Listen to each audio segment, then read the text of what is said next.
Bonjour à tous et bienvenue dans le monde de l'animé.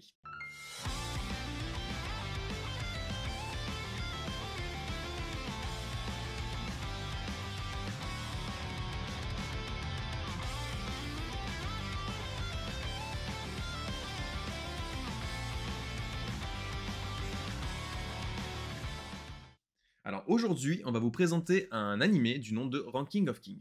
Pour vous présenter cet animé, on va le faire d'une manière interactive sous forme d'échange où on va essayer de vous résumer l'animé tout en essayant d'apporter des commentaires et des avis personnels sur le ressenti qu'on peut avoir En ayant regardé l'animé. en ayant regardé l'animé.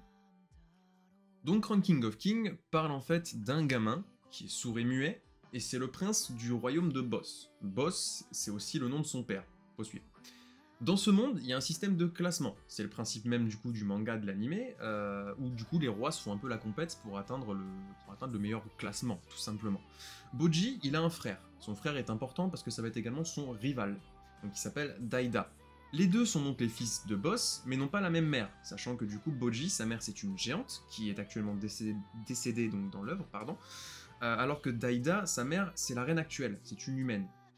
Boji, pour le coup, n'a pas hérité de la force de son père, parce qu'il est déjà beaucoup plus petit que la moyenne des géants et même des humains tout court, en fait. Alors que Daida, lui, a une face un petit peu plus mature, alors que c'est le petit frère dans l'histoire, et c'est aussi forcément dû au fait que lui n'a pas d'handicap, il n'est pas sourd, il n'est pas muet, et vous comprendrez d'ailleurs dans l'œuvre un peu plus tard pourquoi, tout simplement.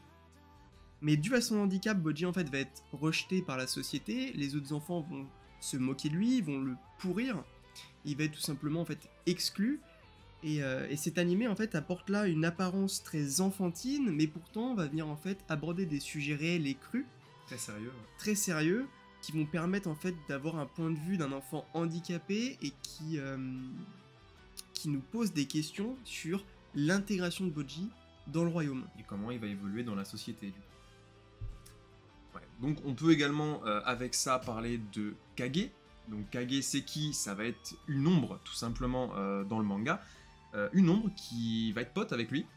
Mais à la base il voulait le bully. Tout simplement, il voulait lui piquer ses fringues, en fait il va réussir à communiquer un petit peu avec lui et lui demander ses fringues, et Boji effectivement comme tu l'as mentionné juste avant est très naïf, c'est un enfant tout simplement. Il va lui filer toutes ses fringues en pensant simplement ouais ça va être mon pote en fait, et alors qu'à la base c'était pas du tout le cas, et Kage va être intrigué par ça, et quand Boji va retourner dans son royaume, il va le suivre. Il va le suivre et découvrir effectivement que les enfants se moquent de lui, le bully clairement, hein, il en prend plein la gueule. Les adultes sont pas méchants réellement avec lui, ça dépend desquels bien sûr, mais sont plus également dans le questionnement comment un type comme lui va pouvoir devenir notre prochain roi. Il s'inquiète en fait tout simplement parce qu'il se dit c'est un gamin, il est plus âgé que son petit, enfin oui il est plus âgé forcément que son petit frère, mais on dirait qu'il est mentalement restreint en fait. Hein. Ça fait, ouais, C'est totalement ça. après on parle On a l'impression. Non, mais c'est vrai qu'on pourrait croire qu'il a un retard mental par rapport à son frère, alors qu'en fait c'est pas du tout le cas. Et ce qui est intéressant, c'est que Kage et Boji ont un point commun, ce sont tous les deux des personnes rejetées de la société. Mhm. Et de ce fait, Kage va en fait s'attacher à Boji du fait qu'ils ont un point commun du point de vue de la société.